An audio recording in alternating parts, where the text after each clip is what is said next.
liminaire. D'accord, tu as compris.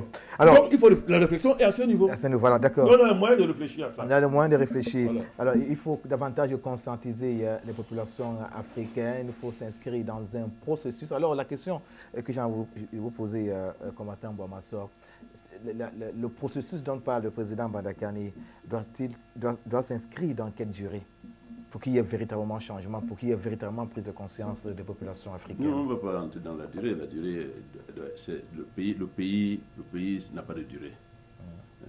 Je parlais tout à l'heure de l'école. C'est à l'école.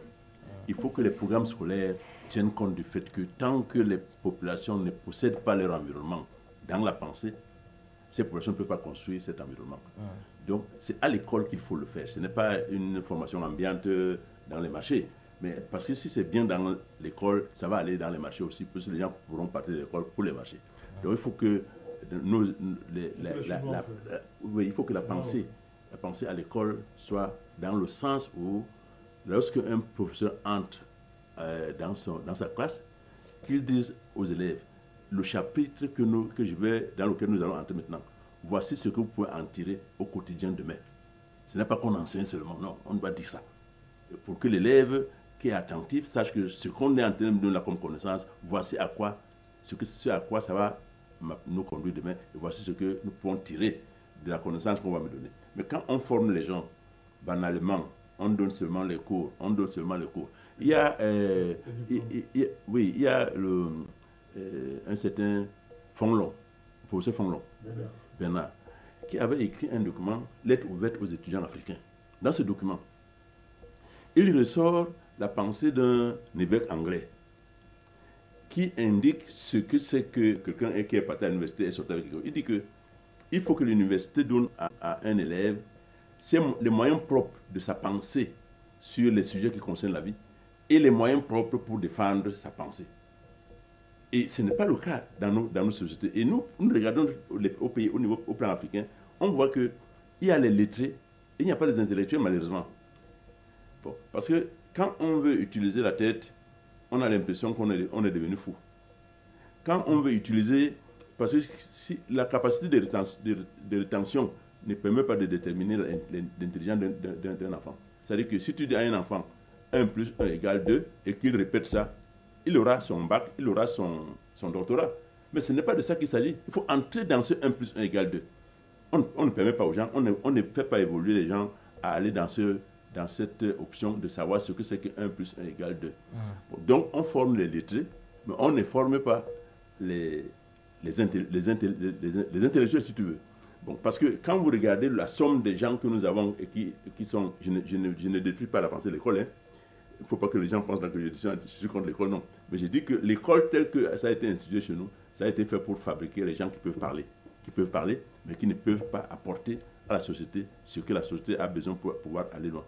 Bon, donc, il nous faut changer la formule de notre formation scolaire. Il nous faut rendre l'école libre et non payante. Parce que la plupart du temps, les génies naissent dans les maisons des pauvres. Je dis la plupart du temps, personne ne peut expliquer ce que c'est. C'est un truc qui a décidé comme ça. Bon, si les génies naissent dans les maisons des pauvres, ces génies n'iront pas à l'école parce que l'État ne s'en est pas approprié. Or, la culture globalisée apporte à l'État. Parce que si les enfants, les génies, vont à l'école parce qu'ils ne payent pas, les génies là seront les génies du pays. Bon, quelqu'un pourra être capable de monter la main comme ça. Une route, la route sort. Il regarde comme ça. Hein, quelque chose sort. Parce que le génie, c'est le génie. Or, les gens qui bricolent, parce que leurs parents ont l'argent, parce que leurs parents ont ceci, ils sortent avec le bricolage dans leur tête. Et ils commencent à bricoler, à faire bricoler toute la société. Et nous nous trouvons dans un environnement comme nous sommes là. Personne ne se dit, qu'est-ce que le Cameroun doit devenir demain? Ceux qui gouvernent là ne leur posent pas cette question. Bon, c'est pour ça que je ne peux pas être d'accord de prendre pour cas d'école d'une armée qui a stabilisé le pays, le Cameroun. Non. Parce que, il y a des conflits réels qui n'ont pas été éradiqués. Ils sont là. Bon, c'est pas parce que peut-être on n'a pas la même ampleur que la RDC que nous pouvons penser que chez nous c'est bon. Nous ne pouvons pas prendre le cas d'école du Cameroun. Bon, on peut peut-être dire que bon, ici, ça c'est un peu... On a atténué ça parce que ce n'est pas grand. Hein? Mais en réalité, même notre armée, hein, je ne dis pas qu'elle peut mener une guerre de l'ampleur de ce qu'il y a en aide, si on la voit en aide de ce qui va s'en sortir. Non. Donc il faut que nous décidions, nous les Africains, d'avoir nos armées par nos moyens armés propres.